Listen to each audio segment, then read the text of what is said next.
Welcome back. As you can see, I have a better setup this time, better lighting, and I hope that you can hear me a lot better this time as well. So I want to just jump right into what the topic of the video is today, which is codependency. And this is something very personal to me and something that I am working on, and that's why I am doing these videos to help others as I heal through what is kind of holding me back a little bit from being my true divine self. So basically, I have been reading this book here called Codependent No More by Melody Beattie, I believe is how you say her last name. I got this on Amazon a few years ago and I looked through it a little bit. But I was actually in a codependent relationship at the time, and I don't think that I was like ready to really heal and move on from that at the moment. So I recently saw that this was on my bookshelf and opened it up and have begun taking notes. And I've also been on YouTube and listening to some podcasts on how to heal from codependency. So I guess I'll give a little bit of background on why I'm doing this video and why codependency is so personal to me. I was in a relationship or situationship, whatever, codependent dynamic for quite a while, for most of my 20s. And it led to physical abuse. It led to mental and emotional abuse, to the point where now I don't speak to this person. This person's completely blocked and out of my life, thankfully. But I also realized at the same time, I never really worked through what the issue really was, which was my codependency. So I do have notes, so I might be looking down every now and again. So a lot of this information was from the book I showed you, as well as Lisa Romano, who I've been watching for quite some time here on YouTube, and I follow her on Instagram. She has really good insight on how to heal from codependency and just to be a better person for yourself. So let's get started. So like I discussed before, I was in a relationship that was quite abusive. I was very codependent on that person.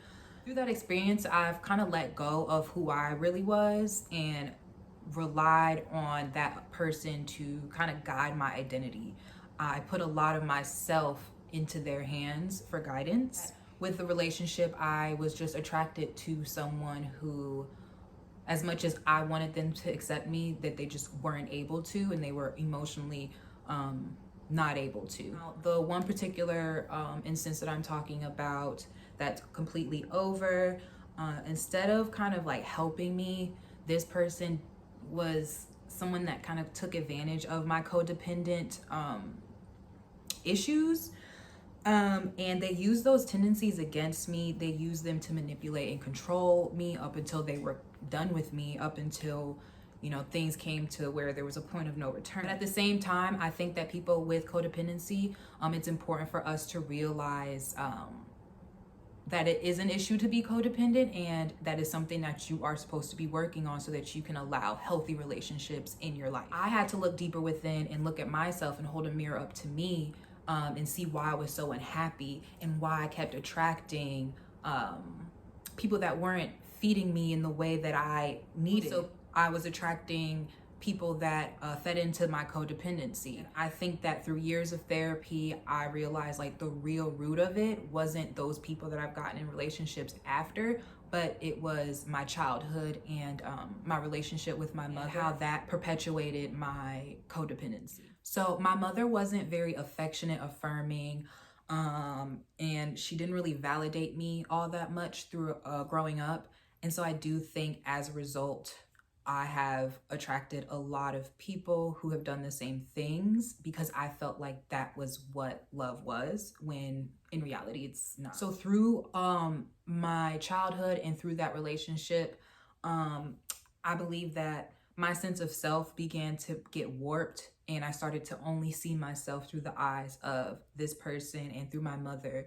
And I began to believe that I wasn't enough and that I wasn't lovable. And that led to more depression that kind of already existed from my childhood. But like, as I allowed these relationships in, it did perpetuate that depression. Even though I was in therapy and talking to people about it, it didn't really get better because I was still in it, you know? And it also increased my anxieties, my worries, always thinking, am I good enough? Am I doing the right things? Why doesn't this person love me? You know, that creates a lot of anxiety. And for me, it turned into intense anxiety to where I have like abandonment fears. I have fears of rejection. All right, so it's important for us to define what codependency is, especially in the aspect and context of this video in particular. So the definition of codependency is a relationship where the level of dependency is unhealthy. It's not a disorder, but it can come from a result of a disorder such as underlying depression and anxiety, or from traumatic relationships in your childhood, like I had discussed earlier. People who have codependency tendencies or issues, they do sometimes, most often than not, already have those underlying issues of depression and anxiety anyway. They have low sense of trust, a low sense of self, difficulties being assertive and opening up to people about their feelings, and an intense fear of rejection and abandonment. And oftentimes they are victims of abuse, whether that's physical, mental, emotional abuse, financial abuse. A lot of codependent people end up in abusive situations. A lot of people who are suffering from codependency often feel trapped, and they feel like their sense of reality and sense of self is warped or reliant on a person that they might be in a relationship or partnership with, or trying to be in one with. Codependents try to put their sense of purpose within that person's eyes and within that person's all being, you know? Now, no codependent is the victim. I do think it's important that you begin to work on yourself and reflect and see that codependency is unhealthy and it won't lead to any healthy relationships. And that's why I'm here doing this and kind of being transparent and vulnerable and saying that it is something that I deal with and it's something that I want to heal from. I want to be able to help other people heal from it. Because unless you wake up and reflect and look within, you're going to always see that that codependency problem is just going to lead to bad relationships and a bad sense of self. You're never going to be able to fully heal and be happy and be in alignment with your true divine self. So I was listening to a Lisa Romano video about codependency, and she has a really good video explaining her 10 codependency commandments. She's a life coach and she has a program that helps people like me or somebody watching this video get through codependency and become a better person for themselves. So I'm going to be reading and then talking about each rule that she has. All right, so number 1 is to honor yourself. So that means that you don't wrap your opinion of yourself up in others' views and opinions of you. Someone has an opinion of you, that's their opinion, it belongs to them, but you cannot allow that to become you and your thoughts and your view of yourself. Number 2, honor your authentic self. That means that you tell your truth, speak your truth, believe your truth. It's okay to say no and to set boundaries. So as far as honoring your authentic self, you know what aligns with you. You know what feels right to you, and you have to begin to trust your instincts and trust in your boundaries, trust in your beliefs, and live with that. When you set boundaries, a lot of people won't disrespect you. They'll realize that, you know, this person's unwavering and I can't penetrate through that. So they'll leave you alone. Number 3, do not ignore or deny what you know to be true for the sake of others' happiness. That means that you no longer are living in fear of how others might view you, how others might react to you. You're very clear on your boundaries without regards to some people coming in and trying to disrupt that. Also, it's very important to stop over apologizing. So with number 3, over apologizing goes hand in hand with ignoring and denying what you know to be true. I oftentimes have found myself over apologizing in several occasions when I didn't know what I was apologizing for. And I know that it was because I didn't want that person to be mad at me. I didn't want that person to hate me or make me feel like I did something wrong. Like I don't want to be seen that way by anybody. But sometimes I did tend to over apologize for things that wasn't wrong, you know. Number 4, honor your opinion of yourself. So the things that you tell yourself and the thoughts that you have about yourself are very important in your healing process. And this is something that I've struggled with for a long time, and I still kind of struggle with it now, but I do think I have the cognitive discipline, I guess, to realize that a lot of the negative things that go on are because of me, and me believing in those past relationships and what those people have said to me. I thought it was true. But when you talk to yourself positively, you realize that you are the master of your own view of yourself. You also have to stop obsessing over what others think of you. And that's also something that I struggled with. Just really trying to people please to the point where I didn't even know who I was anymore, because I wanted people to accept me and show me that I was worthy of being around them. Number 5, seek your own permission and approval. You want to honor your intuition. So I do suffer from anxiety, and I do think sometimes my anxieties can create false thoughts or false intuitions that might not be happening. But at the same time, I don't want to ignore my gut feelings. And I've tended to ignore a lot of my gut feelings and push them down, and then end up, those feelings were right. Those instincts were right. So it's important to not hide and run from those instincts, because those instincts are trying to tell you and guide you. You can't rely on other people to kind of guide you in that way. You are created to have intuition. Your gut is like a second brain. So that feeling that you get is because your mind is trying to help you through your body sensation.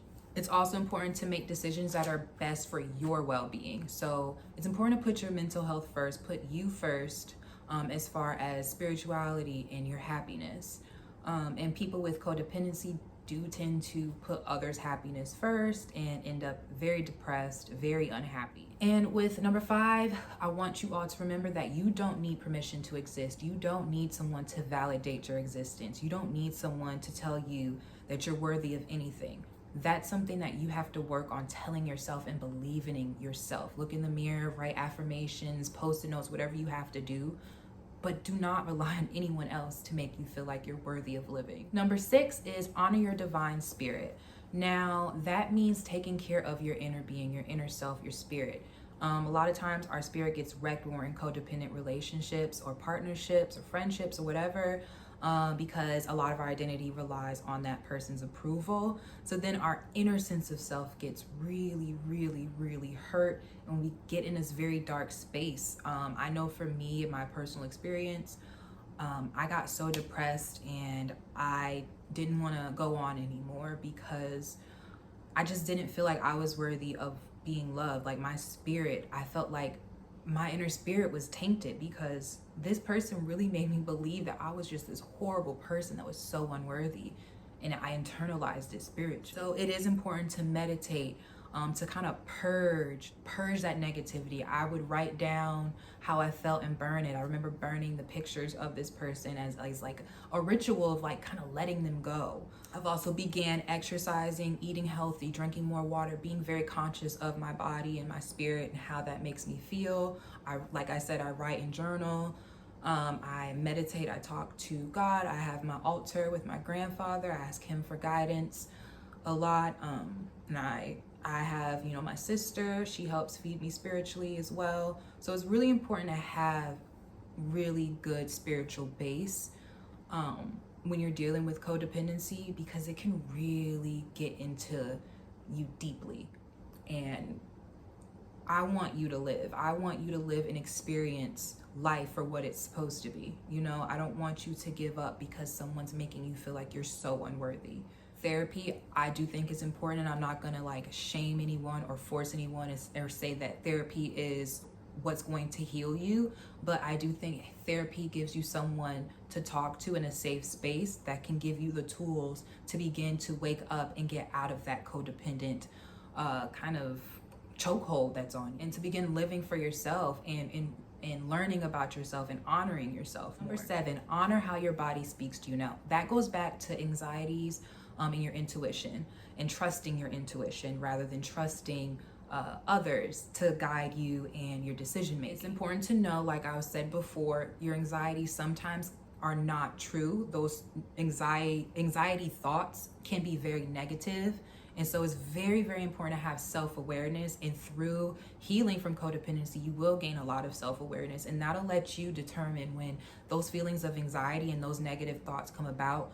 You can realize these are not thoughts that belong to me. These are negative thoughts from my trauma, my childhood, those past relationships that have hurt me, just trying to creep up on me again because they see I'm happy. So it's important to be very, very mindful. And that's how through meditation, you can get a lot more mindful. Taking time to yourself and listening to your inner voice, you know that your inner voice really wants you to be happy, and you're gonna recognize that anxiety voice that's trying to keep you from being happy. It's also important to avoid energies that are cruel, unkind, judgmental, and overall insensitive. Energies around you that don't feed your soul in a positive way, that don't affirm you in a positive way. You don't want to be around energies that perpetuate fear of you being your true self. Observe and not react. So that goes hand in hand with anxiety. A lot of times when I start to feel anxious, I tend to react to my anxiety rather than observe and look at myself and say, no, this does not belong to you. This thought does not belong to you. Just observe it, let it go. Number 8, honor calm, peace, and stability. You deserve peace and stability in your life, and working through codependency and realizing that it is an issue is the first step to getting to that place of peace. The basis of the name of my channel, Nirvana. Nirvana just means to finally relax and be at peace. And that's what I want. That's the energy I want to bring to my channel and to people watching. You want to avoid chaos and unpredictability. Sometimes it's easier said than done, but in those moments, like I said in number 7, to observe and not react. Sometimes we can't help it, but just try to be as mindful as you can. It's important to remove yourself from those energies that are not feeding your soul in a positive way. Remove yourself from energies that perpetuate depression, that perpetuate this negative view of yourself, that perpetuate that mindset that you are not worthy of love and that you are not good enough. Also, it's important to remember not to contribute to those bad energies through arguing. Always lead with love. Always have an open ear and open mind to what people are telling you. But if you're in a codependent relationship that's negative and not for you, a lot of times your anger can get the best of you and you begin arguing, and that's just feeding into bad energy, and we don't want that. Number 9, this one's very important, so listen up. Let go of what you cannot control. I'm gonna say it again. Let go of what you cannot control. This has been very hard for me. And I think it's just like a perfectionist thing in me of like wanting to control a lot of aspects of my life. And I think that's also like a trauma response as well. But either way, trying to be too controlling is very bad for you. And it's even in the subtitle of the book here, How to Stop Controlling Others and Start Caring for Yourself. A lot of codependent people do have this sense of wanting to control a narrative that's just untrue, especially when you're in a codependent relationship. You want to believe that that person is good for you, but they're not. And you tend to try to control their narrative, control your narrative to where you don't even know if you're living in reality anymore. And as far as letting go of control, it's important to also realize that other people have their own perception of reality, and you need to honor other people's opinions and views of themselves and of you. That opinion belongs to them. You cannot control how they think of you. You cannot control how they speak of you. There's no control. But also remember to walk away from people who refuse to see the good in you. You can try as hard as you want.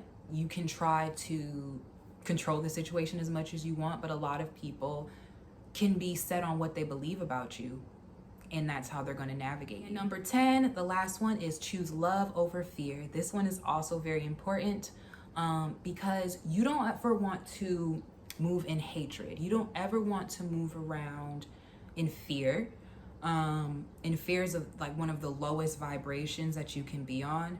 And if you're living in a fear energy, you're going to attract a lot of negativity. And for a long time, I was walking and living in fear of rejection, fear of abandonment, fear of not having a perfect family life that I thought I would have, fear of my mother not ever saying I love you or opening up more, fear of I used to fear that I would be stuck in that abusive relationship before that, like no one else was good enough for me. I lived in fear and I was attracting more and more negativity. Now I live in a place of love. When people try to hurt me, I can only give love back. I cannot afford to live in a low vibration anymore. I have the power and control to live in love and to just speak love back out, even if negativity spewed at me.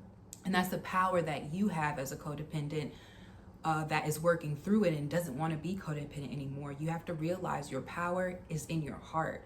Honor your heart and honor those feelings of love and begin to feel true compassion and empathy for yourself and others. You are enough. You need to bless all that is, everything living.